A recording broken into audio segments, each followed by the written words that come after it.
My boyfriend's friends pretended to kidnap me for a proposal, but they made it too realistic and brought me to him traumatized.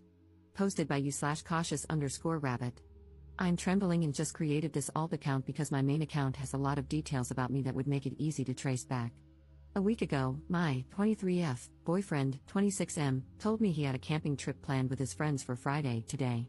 He said he would have no service and that he'd see me on Sunday. He messaged me at 5 a.m. this morning and told me they were hitting the road. Around 8 a.m., I went for a run, like I usually do on Fridays. I keep one headphone in while I run because I'm often on a work call.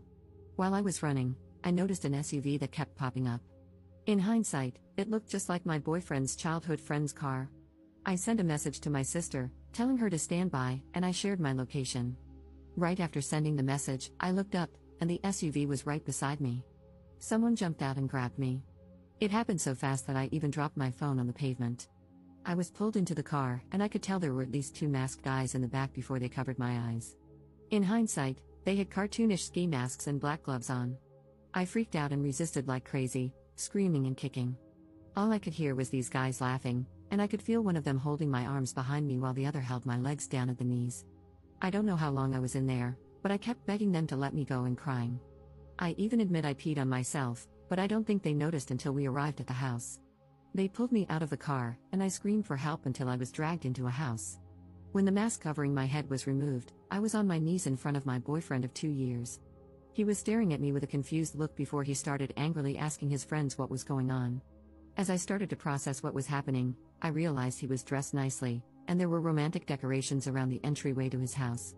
I recognized him and the setting, and I collapsed into sobs. I probably had a 5-minute panic attack in that car on the way there and another one sitting in the entryway to his house.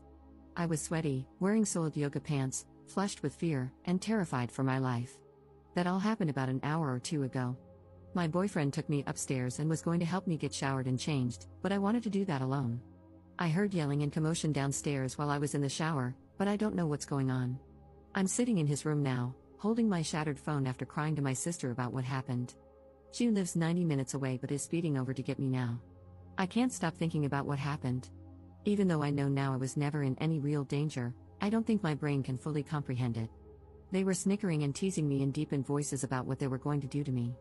The one holding my legs down kept caressing my thighs, moving his hands up and down toward the inner area.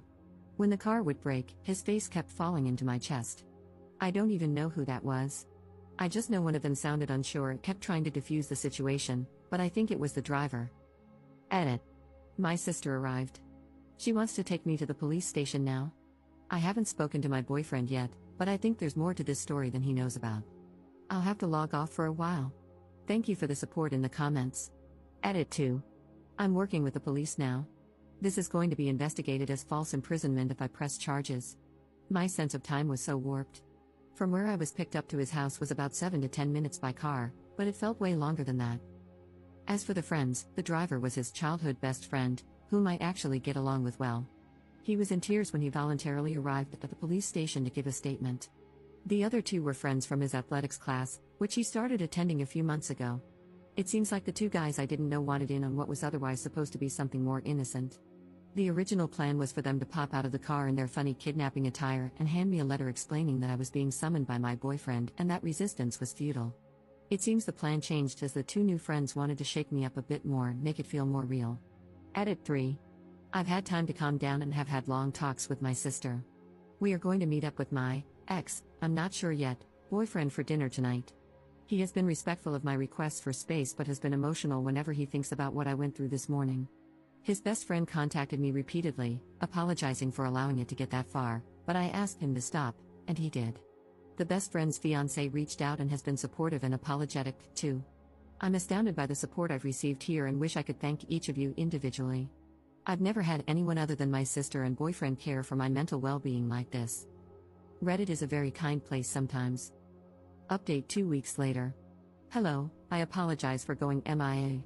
I saw my story posted on r/Bistov Redditor updates, so I finally logged back in.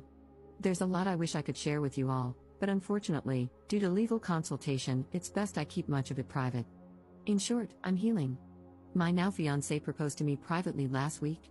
We've had many tough conversations, and his responses to everything reminded me how safe and loved I feel with him. He didn't ask for or endorse that type of plan. I've learned that the two friends I didn't know well were highly influenced by YouTube pranksters and social experiment channels.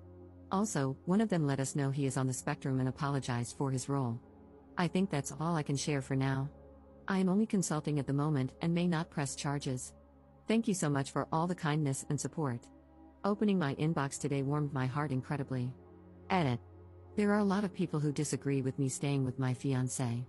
I'm sorry I couldn't explain in detail how confident I am in him throughout this. Please read carefully before passing judgment, and I'm sorry I couldn't please everyone with my decisions. However, after further reflection, I think pressing charges is the best course of action.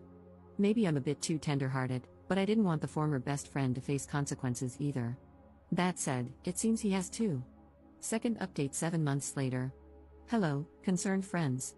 I'm not sure if anyone still remembers me, but I wanted to give a final update as I close out this year. 2024 was crazy for me. I spent the entire year working on myself in therapy.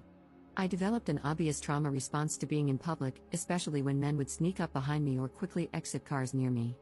I also developed a fear that made life tough. I became very afraid of my fiancé's friends. I love and trust my friends and family with all of my being, but I found that I couldn't trust anyone he brought into our life because of a feeling of losing control. Sorry if this is a bit incoherent, I'm not really sure how I feel myself. But the point is, if I haven't vetted and learned to trust people, I struggle to allow them into my life. I decided to end things with my ex-fiancé. It was tough and took months to do, but I feel better for it. He is a great man, but there were behaviors from him and his friends before, during, and after the incident that gave me pause. The doubt and mental anguish were too much, and I just had to run away from it all. Shockingly to me, but not to my therapist, I feel immensely better now. It's almost like a switch went off, and being away from him has expedited my healing so much. I'm scared about being at my age and starting over, but I'd rather not be married at all than live in the stress I was in. Happy New Year, everyone. Also, an update on the legal side, the charges were dropped, and I was not mentally able to pursue anything further. I will say the lives of his friends have been stained, and I don't care to check the extent. I just know there was a breakup, and one was kicked out of their living situation over it all. Commenter. I'm autistic and an attorney. One of the great benefits of autism, in my opinion, at least, is that I can very clearly discern the rules of what's right and wrong, as well as what's legal. It's one of the reasons I'm on my state bar's ethics committee. We literally have the guidelines and laws written out. It's great, and yes, there are shades of gray and some room for interpretation, but not in this case. She was assaulted, battered, simply grabbing her counts, let alone groping her, kidnapped, and subjected to severe intentional infliction of emotional distress. I hope OP considers pursuing civil charges, even if going through the criminal system wasn't worth it for her. But I completely understand if she doesn't, as sometimes folks just need to move on. Being autistic doesn't make someone a jerk or prone to committing felonies, and it grinds my gears when people use the spectrum as a defense for shitty behavior.